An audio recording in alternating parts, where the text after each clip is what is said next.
हिदायत है कि ऐसा ना करो, ऐसा ना करो, ऐसा करो, ऐसा करो।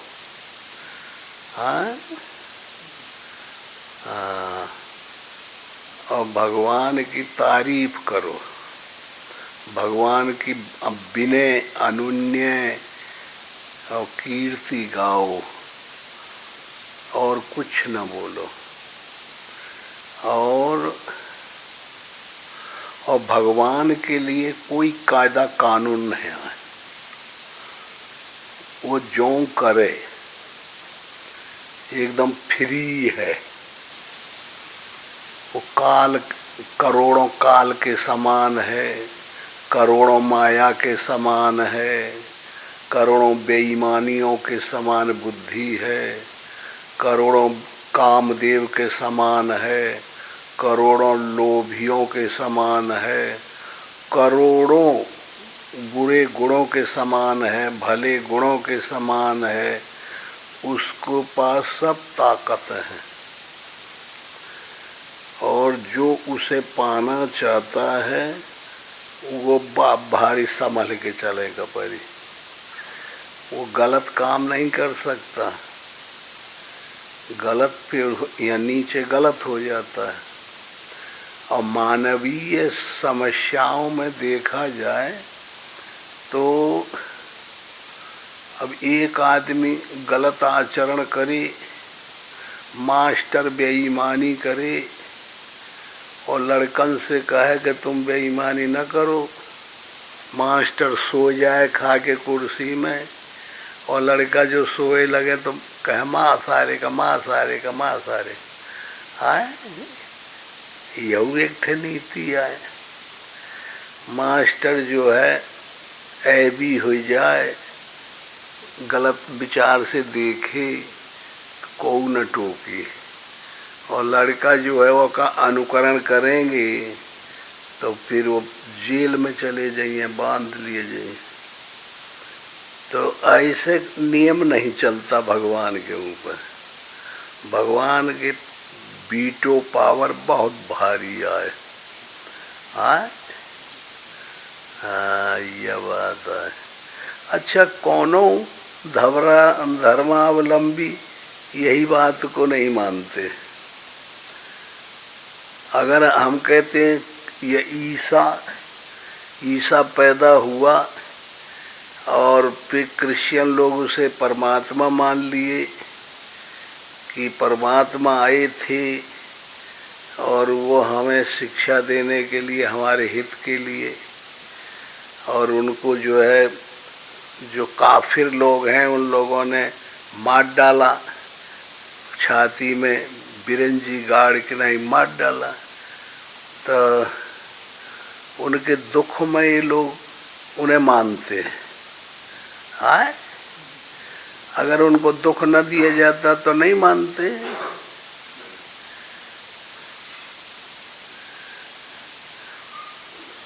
तमाम प्रकार की बातें हैं उल्टी पुल्टी। ऐसे बहुत भारी दंदुआया।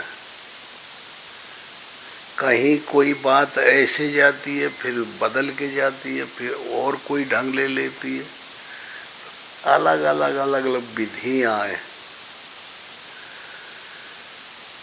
तो कागभूषुंड, केवल एक कागभूषुंड का कृतार्थ किए, पक्षियों में और तो कोनो ज्यादा नहीं है। हाँ? कागभूषुंड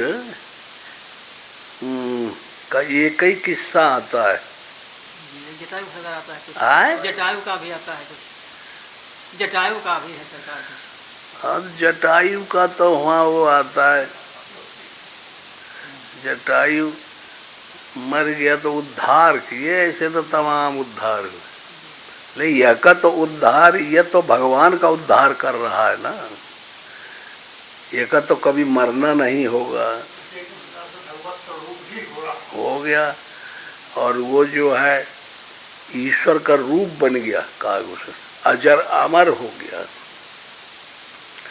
और बहुत भारी ताकत रही काकभूषण।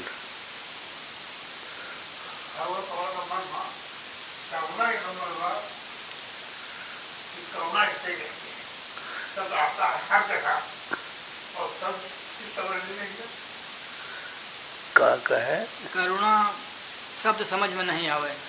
का करुणा, हाँ, करुणा ऐसी चीज है कि अपने अंदर तकलीफ हो और वह तकलीफ को रिफू करने वाले के दिखाई पड़ जाता है, तब करुणा आती है कि ये के पास वो ताकत है जो हमारे दुख को दूर कर दे।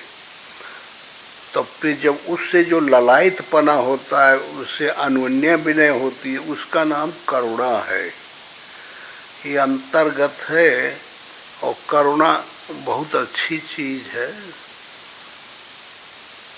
अन्योन्य विनय करना, और भाई तुम्हारे दासों के दास हैं हम लोग और तुमको प्रणाम, चरणों को प्रणाम। अब सबसे अच्छा मूड़ी मस्तक माना जाता है, लेकिन आदमी चरण की पूजा करता है। तो इसका यह है कि हम कितना नतमस्तक हो जाएं, वो मान्यता दें तो इतनी मान्यता दें कि जो सबसे रद्दी चीज है वो हमारे आपका जो पैर है वो सबसे ऊंचा है।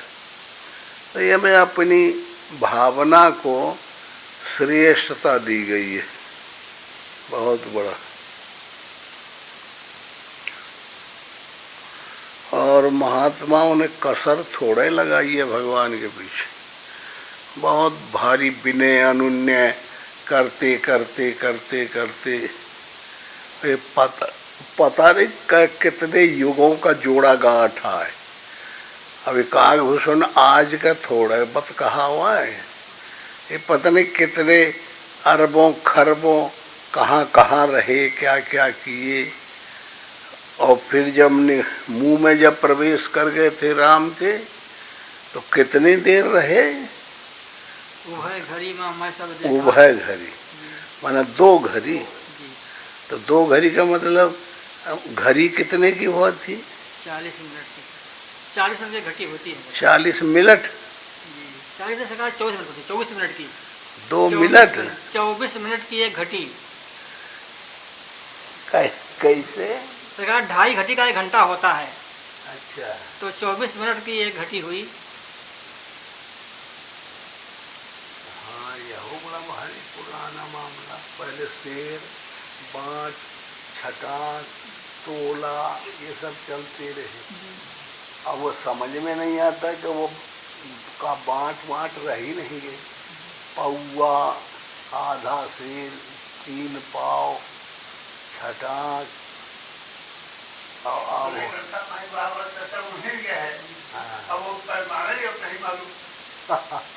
और सब विस्मृत होता जाता है, आगे निकलता चला जाता है। ये बड़ी भारी समस्या है। और ये जीव जिनको इनको पे चलना है वो अल्पज्ञ है, काल करके बाधित है, समय करके बाधित है कि बस सब इतने दिन रह जाएंगे, फिर क्या होगा, फिर शरीर नहीं चलेगा, कैसे हम इसका आचरण करें। ये अनेक बहुत सी बड़ी बड़ी समस्याएं घुसी हैं इनमें। तो इन सबको मैट के नहीं, और जो रैपिड प्रमोशन ले, जल्दी से अपन काम बनावे तब ठीक, और नहीं तो बहुत कठिन मामला है। अच्छा, ईश्वर के तंत्र में तो कई जगह महात्माओं से ऐसा संपर्क पड़ गया कि मैं उन लोगों के आशीर्वाद और शराप मेरे ऊपर लग गए, जिन शराप और आशीर्वादों से मुझे दृढ़ता होती चली गई, समझे। और फिर जो है मेरू शिखर बट छाया तहाँ लौमस आसीन, वहाँ जाके ये उनसे भिड़ गया था एक मर्तबा। तो फिर वहाँ भिड़े भिड़े इसने भक्ति पक्ष हट किया। वो विज्ञानी थे, उन्होंने जो है तो ज्ञान मार्ग बताया कि पहले तुम ज्ञान को सीखो, भक्ति बताने की चीज़ नहीं है, भक्ति जो नहीं बताना पड़ता है उस अवस्था का नाम है। और जहाँ तक भगवान है और हम गुरु है और शिष्य है, और भगवान को गुरु के द्वारा शिष्य को बताया जा रहा है, चाहे वो अंतर्निहित हो चाहे बाहर हो, तब तक ज्ञान ही माना जाता है। लेकिन ये जिद करने लगा कि मैं भक्ति पक्ष हट कर रहा, तो ऋषि ने कहा कि काहे बोलता साले, जो हम बताते हैं उसे तुम मानता नहीं, जा कौवा हो जा। तो कौवा हो गया। ये कौवा हुआ तो ऋषि को बड़ी बड़ी दया लगी, तो फिर इससे बुला करके फिर प्यार किया कि बड़ा भारी लगनशील साधक है और इसको आप मुझे आशीर्वाद देना चाहिए। फिर उन्होंने आशीर्वाद दिया। आशीर्वाद दे के कहे कि जा, तेरे कभी भक्ति न जाएगी, तेरे पास लगी रहेगी, समझे। तो इससे ये कौवा का रूप धारण कर लिया, क्योंकि ऋषि के श्राप से कौवे के रूप में भक्ति का इनको प्राप्ति हुई है। तो ऐसी शैली से अब एक स्थान बन गया, एक ये कोर्स बन गया, एक समझ का कायदा कानून बन गया। समझ रहे हमारी बात। अब ये कागभूषण नाम की तो कोई चीज है नहीं। जैसे बीए के कोर्स की पुस्तक होती है, लॉ के कोर्स की पुस्तक होती है, इंजीनियरिंग की कोर्स की पुस्तक होती है, तो कोर्स बने रखे हैं ना, उन्हें पढ़ना पड़ता है। ऐसे ही अध्यात्म ईश्वर के कोर्स की पुस्तक है। अब उसमें कुछ होता है, उसकी जानकारी है। वो जानकारी जिसके पास होगी वो मास्टर ऑफ आर्ट या साइंस वाला होगा, मालिक होगा ना, जिसके पास ये विद्या जाए। तो वही ये कागभूषण कहते हैं, कांक्षाओं की परिसीमा, समझे। हाँ, चाहे तुम्हारे अंदर आ जाए, चाहे हमारे अंदर आ जाए, चाहे दूसरे के अंदर आ जाए, ये कैसे आवे, ये आना चाहिए। और ये जो कागभूषण और गरुड़ है, ये मन है, ये जर्नल बात है। जो गरुड़ है वो भगवान की सवारी का साधन है, समझे। विष्णु के अंदर में रहता है। उसे मोह काहे हुई और क्यों हुई, मतलब तो कुछ है नहीं, लेकिन जबरदस्ती एक खूटा है, एक जगह मिल गई, तो वहां से भगवान में अपने ही सेवक को ईश्वर में अशांति हो गई, अविश्वास हो गया, समझ में आया। ऐसे किसी को हो न जाए, उसकी ये तरक है, उसका उद्धार है ये, कि भाई मन बहुत खतरनाक है, जीता हुआ मन भी खराब है, हारा हुआ मन भी खराब है, सजातीय मन भी खराब है, विजातीय मन भी खराब है, तो दुर्गुण भी खराब है, अविद्या। और विद्या भी बुरी चीज है। बुरों से अच्छे की उत्पत्ति होती है, अच्छे से बुरों की उत्पत्ति होती है। विद्या अविद्या को जन्म दे देगी। इसलिए क्यों न अच्छे और दुर्गुण, सगुणों दुर्गुणों को सबको बुरा ही मान लिया जाए। हर हालत में इनका त्याज्य है, और दोनों मिलकर के माया कहलाती है। और माया के दो भाग बना दिए जाए तो अविद्या, विद्या दुर्गुण और सद्गुण बना दिए, तो माया का तो पूरे का त्याग करना पड़ेगा ना, चाहे वो थोड़ी देर के लिए हमें के लिए सद्गुण बन गए हैं। तो इस दृष्टि को देखते हुए इन्होंने एक आधार बनाया परमात्मा के जानने के लिए, एक कोर्स की तैयारी की, एक नियमावली बनाई, और उस आधार से हम सब कोई, ये टाइटल है, गरुड़ एक स्तर है, साधना के पीरियड में आता है, जो मन की हरकत का नाम है। कागभूषण एक डिग्री है, जिसको लेके हम, गरुड़ का काम है कि बहुत सी बातों से परिचित होते हुए भी अनजान बना रहता है, फिर उसे इन बातों को लेके उस डिग्री को प्राप्त करने के लिए परिश्रम करना पड़ेगा। कौन? कागभूषण डिग्री को। तो इसलिए ये एक गुप्त चरित्र जो मानस है, ये अमर कथा, ये कहाँ से मिली? जब सुना दी गई और फिर जो सुन लिया वही कल्याण को प्राप्त हो जाता है। तो कागभूषण ने किसको सुनाई? गरुड़ को। और गरुड़ परेशान था, अशांत था, मोह माया के जाल में फंस गया था, भगवान से उसको बोध रह नहीं गया था। भगवान में एक शंका तैयार हो गई कि कैसा ये भगवान है, हमारी समझ में नहीं आता। और जहाँ ये ढंग से तर्क वितर्क से मन विचलित हुआ, वो मोह फांस लेती है उसको, फिर बोध रह नहीं जाता, फिर मन और दिल दिमाग बेचैन रहता है, अशांति हो जाती है। और शांति किसे कहते हैं कि जब समझ में एडजस्टिंग आ गई, परमात्मा ये है, ये है, भक्ति ये है, ज्ञान उसके ये है, हम ये हैं, ये अभेद हो गया, ये स्तर हो गया, ये बिल्कुल ऐना के लेखन दिखाई पड़े, इसी का नाम ज्ञान है। और जब देखते देखते क्या से क्या हो गया, खुद ही गुम हुई तो खुदा हो गया, तो भक्ति हो गई। ऐसी शैली से जो ये कोर्स तैयार किया है शंकर भगवान ने या व्यास जी ने या और अनेक ऋषियों ने, उनकी खोज रिसर्च है जो हम आपको भी करना पड़ेगा। जो इस रास्ते के जाने वाले हैं, इसमें अभिरुचि रखते हैं, ईश्वर को पाना चाहते हैं, साधना करना चाहते हैं, उनके लिए सबके लिए लाजमी है और जरूरी है। तो इसलिए अब गरुड़ को ये संदेह हुआ कि भाई ये बताइए कि बड़ी भारी विचित्र बात है, कहाँ कौवा टाए टाए सा मगरे पर बैठा हुआ पेड़ पर बैठा चिल्लाता रहता है, ये कैसी बात है? कौवा अगर ज्ञान बखान करे, कथा कहे, है गरुड़ सुने, ये पक्षी जब ये काम करे जो मनुष्य को करना चाहिए, तो बड़ी विचित्र की बात है। ये कैसे दिन दिलाओ कमाई? अगर ऐसा कोई है तो कहीं दूसरी जगह भी एक और उदाहरण होना चाहिए, तो कहीं दिखाई पड़ता है दूसरा गरुड़ कहीं सुने, कौवा कहीं और भक्ति पाया? तो कौवा तो नहीं हो सकता। ये तो कोई एग्जाम्पल है, कोई तरीका है, बुद्धिमत्ताओं को ऐसे विचार करना पड़ता है। तो इसका मतलब है गरुड़ जो है वो जीता हुआ मन है, जो भेद से कभी जीता हुआ भी ठोकर खा जाता है।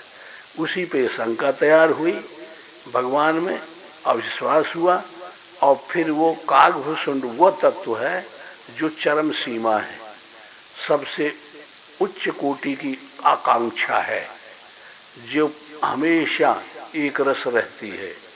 ईश्वर जो जरूरी है, ये इच्छा अजर अमर है, तो वो भी अजर अमर है।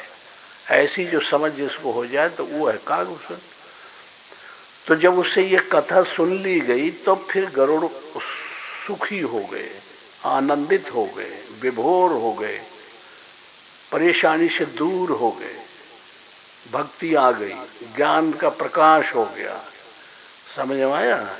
तो उन्होंने प्रसन्न होकर ये पूछा कि भाई आप अगर नाराज न हो तो कागभूषण आपका ये बताइए कैसे जीवन हुआ, कैसे आपको ये रामचरित्र गुप्त चीज, असली चीज मिल गई, कहाँ मिली, कैसे मिली, आपका कैसे जीवन हुआ, और फिर इस स्तर में कौवा के रूप में कैसे आपको ये प्राप्ति हुई। ये मुझे बड़े कौतूहल है, बड़ा विचार आ रहा है मन में कि मैं ये बात सब जानना चाहता हूँ। तब फिर कौवा जो है बड़ा प्रसन्न हुआ और फिर वो बताने लगता है। तो उस स्तर की बात बता रहा है, क्योंकि वही स्तर में अब गरुड़ पहुंच गया है। तो जरूरी है ना गरुड़ को पूछना कि भाई ये जो मुझे आप उन्हें दे दी, ये नशा पिला दिया और हमेशा के लिए भगवान भगवान दिखाई पड़ता, कोई चीज़ रही नहीं गई और मैं झूम रहा हूँ, तो यह बताइए ये आपको मिला कहाँ से था? तो ये का कम से कम हम ये स्रोत तो जान लें। तो फिर उसने पूछा, तो फिर कागभूषण अपनी पूरी वृत्तांत बताता है, कैसे रहा, ऐसे ही रहा जैसे हम हैं तुम हो, और कैसे रहा, यही आया ना बात। आए योग किया, यज्ञ किया, तप किया, ये किया, वह किया, सबका उद्देश्य परमात्मा में। पता नहीं क्यों मैंने पुण्य कोई किया होगा, लगन लग गई। कहाँ पता है किसके हृदय में क्या भरा पड़ा है? किसी को रिकॉर्ड पता है अपने पर रिकॉर्ड का? क्या मेरे पीछे क्या रिकॉर्ड भरा पड़ा है, मैं कैसे रहा, कैसे पैदा हुआ, क्या हुआ, कितने पुण्य हैं, कब मुझे कल्याण हो जाना है, अचानक लाभ हो जाना है, कब नरक में चला जाऊं, कब कहाँ हो जाए, ये सब अलग अलग है ना। तो इस तरीके से उसने बताया। और ये जरूरी है कि कोई भी महात्माओं का बीटो और विल पावर रहता है। महात्मा भगवान को शराब दे देते हैं, महात्मा ब्रह्मा को शराब दे दें, महात्मा मंजयही का शराब दे दें, महात्मा का वो लठा मुठका सिर पे, कैसे महात्माओं का मुठका सिर पे, ये बहुत ताकतवर है। भगवान के जितने जन्म हुए हैं सब महात्माओं के आशीर्वाद और शराब से हुए। वैसे हरकत भगवान में है ही नहीं, न पैदा होना न मरना, न आना न जाना, इससे तो रहित चीज है वो। लेकिन कैसे ये हो जाता है? ये हो जाता है महात्मा शराब देते, आशीर्वाद दे देते, तब होता है, और दूसरा कोई तरीका ही नहीं है। तो इसलिए ये रामचरितमानस एक कहानी है, और वो गरुड़ को सुनाना है या अपने को सुनना है, मन अंतःकरण को। और कागभूषण एक सर्वोपरि एक समझ की परिसीमा है, उसके द्वारा ये बोध करना है। यही परिसीमा गोस्वामी जी के पास थी, यही परिसीमा शंकर जी के पास थी, यही जागबल के पास थी, यही कागभूषण के पास है। अपनी अपनी उपनिषद, अपने ऋचाएं, अपनी समझ, अपनी अनुभूति अब वो बता रहे हैं। तो अब समझ में आ गया है कि हमारे अंदर ऐसी कथा हो रही है। हम ये ढालना चाहते थे बताने से, कहाँ वहाँ नहीं हो रही है। नीलगिरी पर्वत में, ये नीलगिरी कहते हैं गुफा को, ये नीला आकाश जो ऊपर दिखाई पड़ता है, वो इस तरह का हमारे ब्रह्मांड में कोई स्थान है, वहां से हो रही है। वहां ये कांक्षा जुट के हजार अमर होके बैठी, ऐसे हो रही है। अब किस स्तर की हो रही है? अब हम सब लोग कौवा तो नहीं बन सकते, न गरुड़ बन सकते, या कोई न कोई अवस्था में होंगे न, या लड़ा भिड़ी वाले में होंगे। जब कागभूषण लड़त भिड़त रहा इधर उधर, जब गुरु बाबा के मंदिर में आए और कहा ये रैदास रहा, कहा रहा शूद्र रहा है, और शंकर भगवान के यहाँ पूजा कर रहा था, और गुरु बाबा आए और उठ के प्रणाम नहीं किया, तो भगवान नाराज हो गए ना। शंकर कहा, बोला रे दुष्ट, तुमने तो मेरी नीति को विनाश कर दिया, मेरे संविधान को बिगाड़ दिया, तुमको मैं श्राप देता हूँ, तुम सारे बदमाश हो। तो गुरु बाबा इतने दयालु थे कि उन्होंने इसके ऊपर रक्षा की कि ये बड़ा अच्छा है, ये भगवान करे इसकी रचत हो जाए। तो देखिए ये कोमलताएं, भाव, नीति, सुंदरता और मूल्यांकता इस साधना में कितनी दिखाई गई है। ऐसी नीति से समझते चलना चाहिए कि हम कहीं न कहीं किसी न किसी स्तर में कहीं न कहीं कोनो मंदिर के आगे पीछे होंगे ना। अब अपने को तौलो ना कहाँ होंगे। ये अब कागभूषण का जीवन का जब वृत्तांत चलेगा, कहीं तो है ना, नरक से और स्वर्ग तक, ये चरम सीमा तक ऐसे ही चलना है हर आदमी को। अब को चल रहा है, कितना लंबा यात्रा है, कैसे पहुंचना है, ऐसी शैली समझ में ये आती है। तो इसी ढंग से समझते चला जाए तो वह लाइन आ जाएगी, पकड़ आ जाएगी। और जो ऐसे ही हम समझ देंगे जैसे कहीं की बात मन नहीं आए और गाना सुन लिए तो गाना अपने भाड़ में चला गया और हम अपने इधर हो गए, तो ऐसे सुनते सुनते तो दुनिया बीत गई ना, कुछ हल हुआ। हाँ, तो इसलिए उसकी लाइन पकड़ना है, उसका तरीका एडजस्टिंग करना है, उस शैली से सुनना चाहिए, देखना चाहिए, समझना चाहिए। अच्छा पढ़ो, बना जाओ।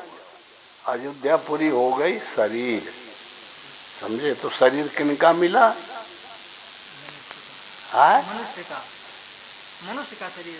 अरे शूद्र का। तो पढ़ते हो फिर बताते उल्टा। शूद्र का शरीर मिला, ब्राह्मण का शरीर नहीं, क्षत्रिय का नहीं, मतलब ऐसा शरीर मिला। हाँ, ऐसे ही हम लोगों में है ना, सब लोग कौन कौन काय में। हाँ, फिर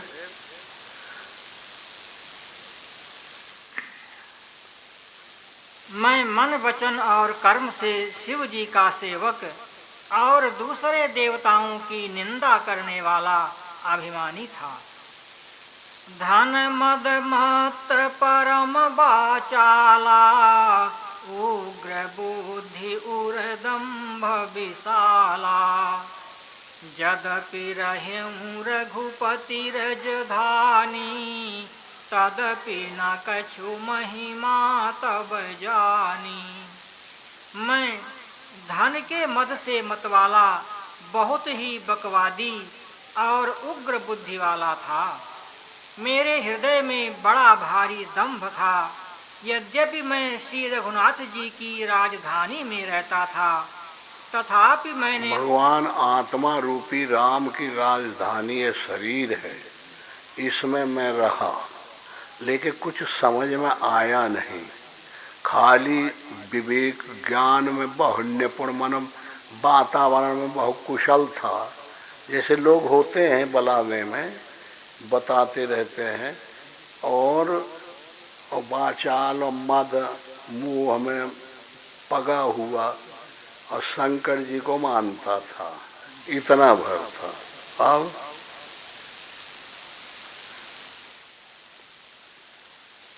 अब जैसे है ना, अब को को मानता होगा, को सबके रहा ना, है अलग अलग धारणा है ना। हाँ, तो ऐसे ही था वो। फिर अब जाना मैं अवध प्रभावा, निगमागम पुराण अस गावा। हाँ, अब अवध का प्रभाव अब जानने में आया। और जब अवध का जान जाए, या फिर राम का जान जाए, या फिर कौशल्या का जान जाए, या दशरथ का जान जाए, तो सब जानकारी आ जाए। एक चीज को जानने में सब जानकारी आ जाएगी। तो अब जाना अवध प्रभाव, जब अपने को समझ में आ गया तो अवध का प्रभाव मिला कि ये मुझे ये समय का लाभ मिला, ये जिंदगी का लाभ मिला, ये भगवान की कृपा का लाभ मिला। हाँ, कवने हूँ जन्म अवध बस जोई, राम परायण सो परि होई। कोई भी हो और कैसे भी हो, नीच हो ऊंच हो, अगर शरीरधारी हो जाए, चाहे ब्राह्मण हो जाए, चाहे शूद्र हो जाए, और शरीर एक दे पा जाए, तो वो जरूर भगवान का सुन लेगा। और हाथी और घोड़ा, गधा, ऊंट और सांड और ये पक्षी, ये कुछ, ये तो राम को नहीं जानते हैं ना। हाँ, उन्हें तो कोई मतलब नहीं। तो राम को जो जानेगा, परमात्मा को, चाहे वो थ्योरिटिकल ही हो, लेकिन जान जाएगा ना कि भगवान हाथ है। ये काय में जानने में आई? अवध में ना। अवध के अलावा तो जान न पाई। इसलिए बड़ी भारी कृपा होती है कि ये अवध मिल जाए, ये शरीर मिल जाए हमको। कबहू का कर करुणा नर देही, देत ईस बिन हेत सनेही, नरतन भव बारिद को बीरो। देखो फिर आगे नरतन और अवध। हाँ,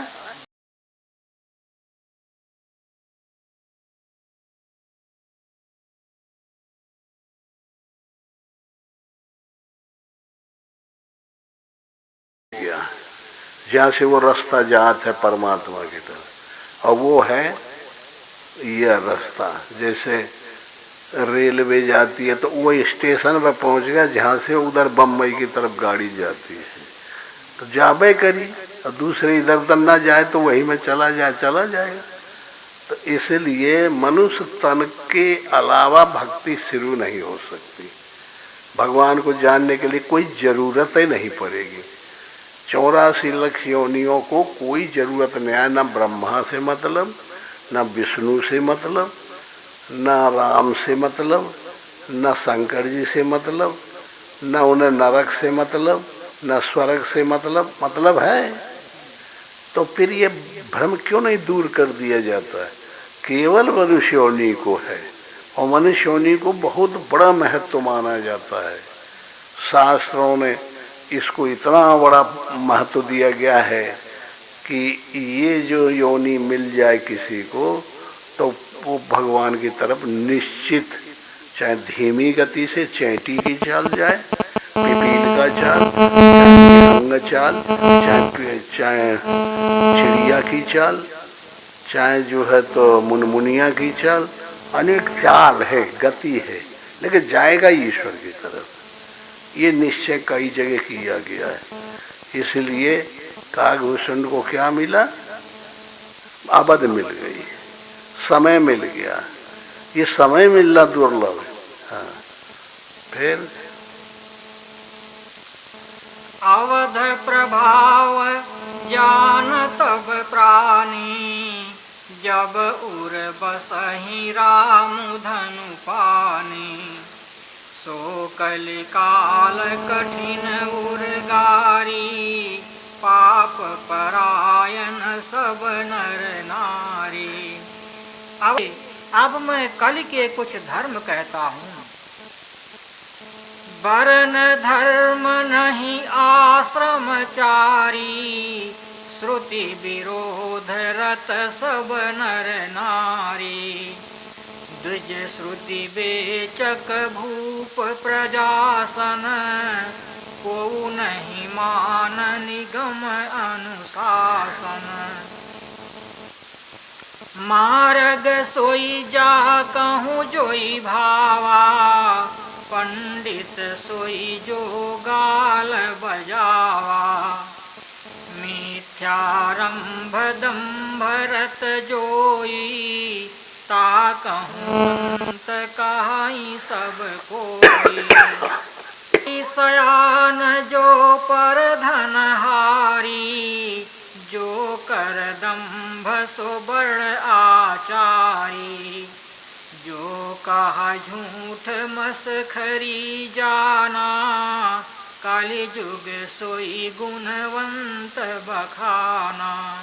निराचार जो श्रुति पथ त्यागी, कलिजुग सोई ज्ञानी सो विरागी। जाके नख अरु जटा विशाला, सोई तापस प्रसिद्ध कलिकाला। वही कलयुग में वक्ता माने जाते हैं। नारी विभस नर सकल गोसाई, नाचहि नट मरकट की नाई। शूद्र दुर्जन उपदेश ही ज्ञाना, मेली जनेऊ लेहि कुदाना। काम लोभ रत क्रोधी, देव विप्र श्रुति संत विरोधी। गुण मंदिर सुंदर पति त्यागी, भजहि नारी पर पुरुष अभागी। सौभागिनी विभूषण हीना, विधवन के सिंगार नवीना। शिष्य धन शोक न हरई, सो गुर घोर नरक महु परई। मातु पिता बालकन्हि बुलावहीं, उदर भरै सोई धर्म सिखावहीं। ब्रह्म ज्ञान बिनु नारी नर, काहि न दूसरी बात। कौड़ी लागी लोभ बस, करहि विप्र गुर घात। अच्छा तमाशा आकर जाते हैं। फिर जौन तो हो तो हम हैं।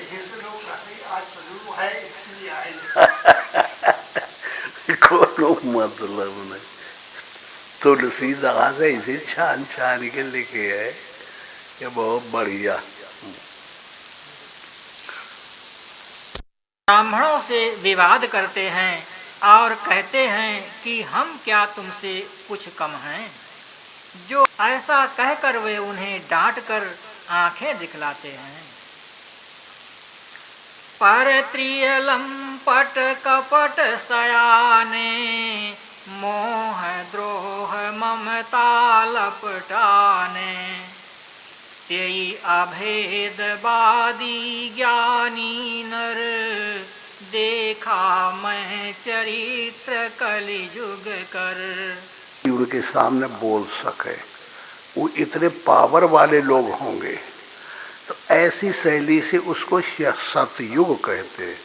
सत भावना व्यक्तिगत समूह के अंदर एकदम आ जाए तो उसको कहते हैं सतयुग।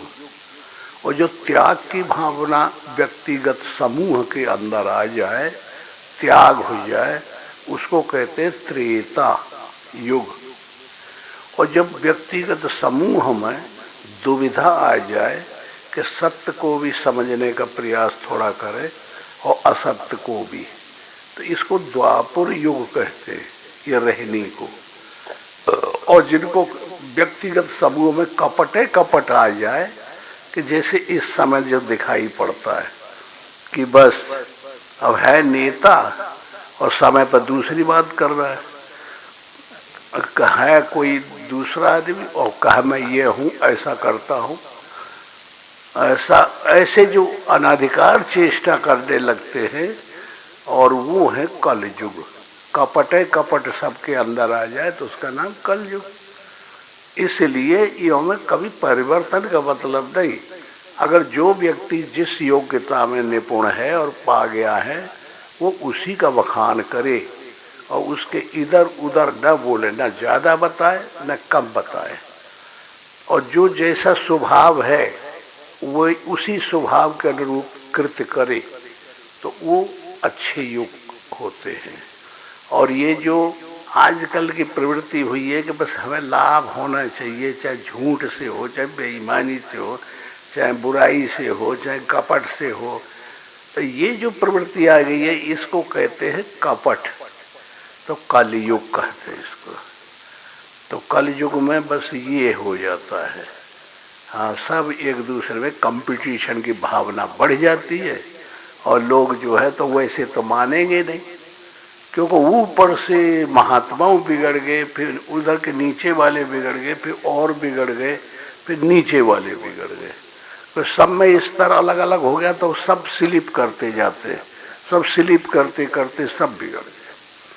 अगर एक लाइन में आदमी ऊपर वाला चल जाए तो वैसे एडजस्टिव होती चली जाएगी, तो वो तरीका नहीं आता है। अब उसको दूसरे ढंग से हम लोग मानने लग जाते हैं कि भाई वो कलयुग ये आई है, वो फलाने, तो ये ब्राह्मण गड़बड़ कर रहे हैं, नहीं तो ये शूद्र गड़बड़ कर रहे हैं। ये नहीं बोलने लायक है। ये बोलने लायक है कि भाई नहीं, कोई भी हो जो अपने कृत्य उसको जो स्तर अब है, मैं बेईमानी करता हूँ, वो बेईमानी को बखान करे और बता दे कि भाई मैं हूँ दोषी, इस कारण से मेरे मन में रहा ही नहीं जाता, मैं चोरी करता हूँ, मैं चोरी करता, तो कल सुधार हो जाए। समझ में आया? जो अपने अपने लायक अपना अपना काम करें तो कल जो कल छोड़ के भाग जाए निकल के नहीं। तो ऐसा हो नहीं सकता। क्यों नहीं हो सकता? कि कोई शुरू ही नहीं करता, वो सब में लय लग गई है कि भाई वो कर रहा है तो हम क्यों करें, वो कर रहा है तो हम क्यों करें। ये बताते नहीं को, एक दूसरे में ऐसे रल लग गई है। इसलिए इनका सीधा सा अर्थ रामायण में ही किया गया है कि कृत योगी सब योगी विज्ञानी, कर हर ध्यान तरे भव प्राणी। हाँ, कृत युग सब योगी विज्ञानी, कर हर ध्यान तरे भव प्राणी। हाँ? और त्रेता विविध जग, त्रेता यज्ञ करहि, प्रभु समर्प कर्म भव तरहि। द्वापुर कर रघुपद पद पूजा, नर भव तरहि उपाय न दूजा। कल युग केवल हर गुण गा, है नहीं, कल हर गुण गाहा नहीं, कल युग में कपट कपट रह जाता है, मतलब यह है, समझे।